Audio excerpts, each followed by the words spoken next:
Hi everybody, I hope everyone's having an awesome day and weekend. It's been a little bit crazy. The boys started school last week and they also started football, and that's in full swing, which is absolutely amazing and a blessing.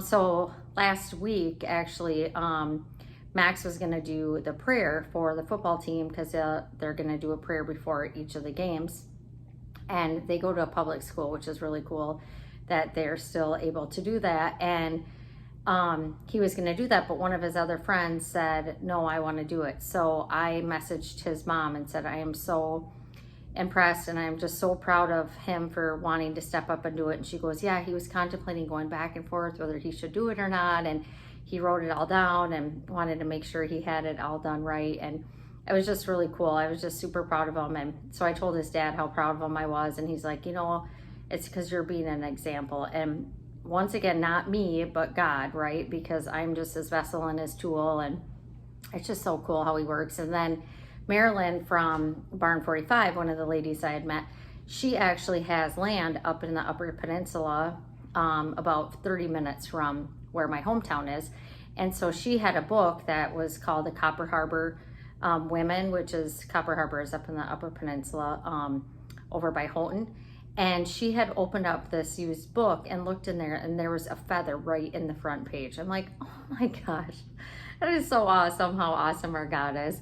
But then also, God really put it on my heart to, there's a person that I work with, and he's having some issues, and just have a crucial conversation and letting him know that we're all there for him and we support him and that we love him. And it was just incredible because, those conversations are not easy, but they're worth it, because those people, even if nothing happens with the situation, it's that seed that you plant for them and letting them know, hey, it's okay not to be okay all the time. Like, everyone has something, right? Everyone has a story. It's just some are a little bit better than others.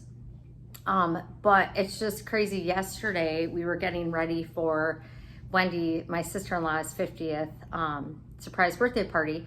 And Kurt was sitting there, and he found a little yellow feather like sitting on right by Wendy's cake. And I'm like, oh my gosh. Well, a couple of years ago, one of the nurses that I worked with, her son ended up dying of cancer at 5 years old. And so she has a logo that says Forever 5, and his favorite color was yellow. He wore yellow all the time. And I have never found a yellow feather. So it was really cool. God had me send her that feather and said, hey, you know what? Tommy's here and he's with you. And it was really cool because today was the run that her husband was running in honor of Tommy. So it was really cool how that all works out, right? Like I've said before, God, lead me where you need me, teach me, help me be a blessing, help me love someone who needs to be loved today. And it's so unbelievable how he keeps showing up and showing that for us. And then one other thing, I know I'm talking a lot, sorry, but I haven't been on in a while, so I have so much to share. Well, then there's a sermon that I had listened to. Well, I hadn't finished listening to it, and God's like, keep listening, finish listening to it. Well, it was so amazing. It's Transformation Church, and Michael Todd is a pastor, but it was a lady, can't remember her name, but you can look it up. It was last week's sermon. And she was talking about the waiting and how it seems like God isn't working in the waiting, but he is. He's there working all things out for the good for those who love him all the time, even though we can't see it. But he can see the big picture, and he knows ultimately everything. He knows the hairs in our head. But then another one of my friends is going through a really hard time too, and with her son. But she said, if God hadn't gotten me to the point for me to seek him and him alone, then I wouldn't be at the spot I am right now to be able to be at peace with the way I'm feeling about this situation, because I've dug into the word so much and I've been really plugged into him and listening to him and seeking his face. And so anyway, she is really digging deep with God right now for a certain situation. But anyway, sorry, back to that sermon on the waiting.